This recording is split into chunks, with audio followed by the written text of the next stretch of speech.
नमस्कार, हरियाणा न्यूज देख रहे सभी दर्शकों का मैं राजविंदर कौर स्वागत करती हूं। खबरें विस्तार से। गोवा के सीएम डॉक्टर प्रमोद सावंत आज अंबाला के गांव बडोला पहुंचे, जहां पर मशहूर टिकटॉक स्टार और भाजपा नेता सोनाली फोगाट हत्याकांड मामले की जांच को लेकर उन्होंने बयान दिया। उन्होंने कहा कि सोनाली फोगाट हत्याकांड मामले में जांच उन्होंने सीबीआई को सौंप रखी है।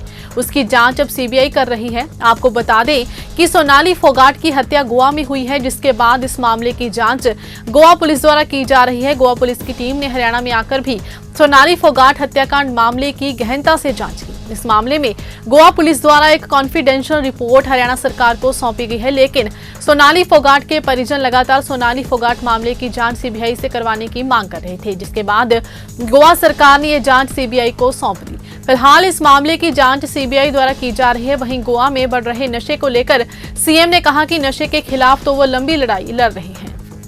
हमने तो केस सीबीआई को दे दिया है, तो आगे की इन्वेस्टिगेशन सीबीआई करेंगे। सर, गोवा के लिए डेफिनेटली उसके ऊपर तो हम बड़ी लड़ाई गोवा में लड़ ही रहे हैं। डेफिनेटली वो लड़ाई तो हम डेफिनेटली जीतेंगे। यमुनानगर में किसानों ने अर्धनग्न होकर सरकार के खिलाफ नारेबाजी की। किसानों ने सरकार पर अनदेखी के आरोप लगाए और चेतावनी दी कि जब तक सरकार मुश्तरका जमीनों को लेकर अपना फैसला नहीं पढ़ती, तब तक प्रदर्शन जारी रहेगा। मुश्तरका जमीनों को लेकर किसान लगातार सरकार से खफा चल रहे हैं।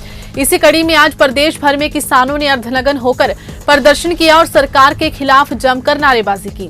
यमुनानगर के कन्हैया चौक से किसानों ने पैदल मार्च निकाला और जगाधरी लघु सचिवालय तक सरकार के खिलाफ नारेबाजी की। देश मामलात और मुश्तरका जमीनों को लेकर किसानों ने सरकार को फिर खरी खोटी सुनाई और किसानों को दबाने और कुचलने के गंभीर आरोप भी लगाए। आज शहीद आजम भगत सिंह का जन्म दिवस है और उसके जन्म दिवस पर जिन देश की आजादी के लिए फांसी के फंदे को चूमा था, उसको नमन करके और आज पूरे हरियाणा में जिला स्तर पर प्रदर्शन किया गया है। जो हमारी देश से अमलात, जुमला मालकर और अन्य प्रकार की जमीनें हैं, जिनको सरकार छीनना चाहती है, जिनको 7 अप्रैल को एक सुप्रीम कोर्ट का फैसला आया है किसानों के खिलाफ, ये जमीनें पंचायत को दी जाए। और हरियाणा सरकार ने आदेश जारी कर दिया है, इनके इंतकाल ज्यादातर इंतकाल तोड़े जा रहे हैं और पंचायत के नाम किए जा रहे हैं। हमारी मांग है कि ये जमीनें हमारे हिस्से से कटी हुई है, ये जमीनें हमारी थी। हमने जंगलों को काट काट के इन जमीनों को समतल किया है, अनाज पैदा किया और देश की भूख मिटाई है कि किसानों के इन जमीनों का मालिकाना हक दे, सरकार कानून बनाए। उसको लेकर आज हमने प्रदर्शन किया गया है। एक हमारी मांग है कि जो फसलें बरसात के कारण और बीमारी के कारण हमारी धान की फसल बिल्कुल तबाह हो चुकी है। पिछले वर्ष हमारे पिछले सीजन में गेहूं की फसल खराब हो गई थी बरसात के कारण, तो हमारे को मुआवजा दिया जाए। नगर निगम यमुनानगर में अवैध निर्माण के मामले हो, चाहे सफाई व्यवस्था के कार्यों में हेरफेर के मामले हो, लेकिन हर दिन नगर निगम के कार्य विवादों में घिरे रहते हैं। लेकिन ना जाने फिर भी इन पर शासन और प्रशासन दोनों का मौन नहीं टूटता। हरियाणा में भाजपा पार्टी की सरकार की बात करें तो ईमानदार सरकार होने की बात की जाती है, सबका साथ, सबका विकास, सबका विश्वास होने की बात की जाती है। आपने देखा है कि शिकायतकर्ता राणा ने इस अवैध निर्माण के बारे में फरवरी 2021 में अवैध निर्माण बारे नगर निगम यमुनानगर को शिकायत देकर अवगत कराया था, लेकिन शिकायत के बावजूद भी नगर निगम यमुनानगर ने इस पर कोई भी एक्शन लेना वाजिब नहीं समझा, क्योंकि राणा के मुताबिक चल रहे अवैध निर्माण में कथित राजनीतिक नेताओं का समर्थन है। इस कारण शायद अधिकारी भी इसमें कार्रवाई करने से पीछे हटते रहे हैं। जब इस पर कोई कार्रवाई नहीं हुई तो उन्होंने आरटीआई के माध्यम से इस बारे जानकारी नगर निगम यमुनानगर से फरवरी 2021 में मांगी। तब कहीं जाकर 10 महीने के बाद इस पर नगर निगम के द्वारा मांगी गई जानकारी दी गई।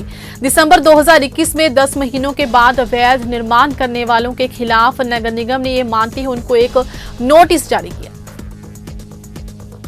समाजसेवी अमन आनंद एवं सुरेंद्र चौहान ने देखा कि रेलवे पुल के पास फिर से तीसरी बार मिट्टी और गटके से सड़क के गड्ढे भरे जा रहे हैं। इसके लिए उन्होंने जो लेबर और ट्रैक्टर ट्राली मिट्टी डाल रहे थे उन्हें अपने एसडीओ या जेई से बात करवाने के लिए कहा, लेकिन उन्होंने कहा कि हमारे पास फोन नहीं है। इसके बाद दोनों समाज सेवियों ने एसडीएम कालका और विधायक प्रदीप चौधरी को फोन कर स्थिति से अवगत करवाया। इससे पहले 15 अगस्त के लिए भी मिट्टी और गटके से गड्ढे भरे गए। उनके बाद मिट्टी सूखने के उपरांत लोग उड़ती मिट्टी की धूल फांकते रहे और जिसके लिए अभी तक लगभग गत 13 सितंबर को एसडीएम कालका रुचि सिंह द्वारा कुछ सड़क का निरीक्षण करने के दौरान संबंधित विभाग के एसडीओ को निर्देश दिए गए थे कि नवरात्रों से पहले सड़क के गड्ढे भर दिए जाएं। लेकिन उसके दूसरे दिन एसडीओ ने फिर से गड्ढों में मिट्टी और गटका डालकर गड्ढे भरवा दिए और बाद में लगातार बारिश होने से सड़क और कीचड़ ही कीचड़ हो गया। लोग विशेषकर दोपहिया वाहन चालक गिरते गिरते बचे और सूखने के बाद मिट्टी उड़ती रही और लोग धूल फांकते रहे। इससे पहले 2 बार पत्र द्वारा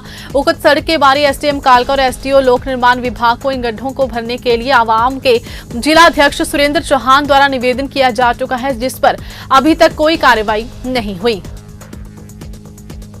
तो मैंने देखा यहाँ पे आज फिर तीसरी बारी मिट्टी और बजरी डाल के गड्ढे भरे जा रहे हैं।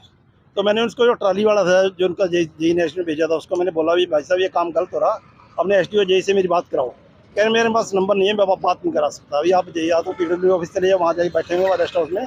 और फिर मैंने वहाँ जाने जाए मैंने एसडीएम कालका को फ़ोन किया, मैडम से मेरी बात हुई भाई आज फिर तीसरी बार एसडीओ बार ये गलत काम कर रहा है, इसका हमें कोई ज़रूरत नहीं है। हमें खड्डे ही बहुत अच्छे हैं, क्यों ये मिट्टी थोड़ी दिन के बाद सूख जाती है, आज इन्होंने मिट्टी गिल्ली मिट्टी डाल देते हैं, दोबारा फिर लोगों को धूल झोंकने के काम है। पहले ही लोगों शहर में बहुत सारी बीमारियाँ फैलेगी, डेंगू फैला हुआ है और लोग मरने में बच्चे जवान लोग मौत हो रही हैं और इसके अलावा और भी बहुत सारे बीमारी चल रही हैं। तो ये तीसरी बार है। एक बार इससे पहले 15 अगस्त को इन्होंने मिट्टी भरी थी गड्ढों में। आज दूसरी बार जब मैडम ने पीछे 14 सितंबर को मैडम ने ऑर्डर किया था, अखबार में आई थी, खबर आई थी, उस टाइम मिट्टी भर दी इन्होंने, आज फिर मिट्टी भर गई। इसका हमें कोई फायदा नहीं है। अगर एसडीओ को परेशानी है तो यहाँ से ट्रांसफर करा दें। बस्ती अकबरपुर में नाला टूटने के 4 दिन बाद भी खेतों में कई फुट तक पानी खड़ा हुआ है। अपनी बर्बादी पर किसान आंसू बहा रहा है। नाला टूटते ही फसलें डूबी तो पट्टे पर खेती करने वाले किसान भी कर्ज में डूबते चले गए। खेतों में सिंचाई के लिए लगाए गए बोरवेल और इंजन तक पानी के अंदर फंसे पड़े हैं। खेतों का पानी सूखेगा तो किसान इंजन और बोरवेल को स्टार्ट करके देखेंगे, लेकिन बोरवेल स्टार्ट नहीं हुआ तो किसान को बोरवेल की मरम्मत के रूप में एक और बड़ी मार झेलनी पड़ेगी। नाला एक जगह से नहीं बल्कि 2-3 जगह से टूटा हुआ है। नाले की पटरी को ठीक करने का काम मनरेगा मजदूरों को दिया हुआ है और मनरेगा मजदूर प्लास्टिक के कट्टों को भरने का कार्य कर रहे हैं, लेकिन आलम यह है कि एक भी स्थान से पटरी को ठीक करने का काम पूरा नहीं हो पाया है। लिहाजा खेतों के अंदर लगातार नाले का पानी घुसता चला जा रहा है और दूसरे खेतों के लिए भी खतरा बना हुआ है। ऐसे में उन किसानों की भी चिंता बढ़ी हुई है और नाले के ठीक होने का इंतजार कर रहे हैं और प्रशासन को भी कोस रहे हैं। जनाब ये नाला 33 फुट का एक वायर है, जबकि पाइप दब रहे हैं इसमें 9 इंची, उसमें सारे गांव का पानी, पूरे करनाल का, पूरे हिंदुस्तान का ही पानी आ गया जी जनो मारा। तो ये कैसे कवर होगा जी? तो अगर ये 33 फुट का है, सही जगह पर बने होता तो 33 फुट में शायद ये नुकसान ना होता जी हमारा जी।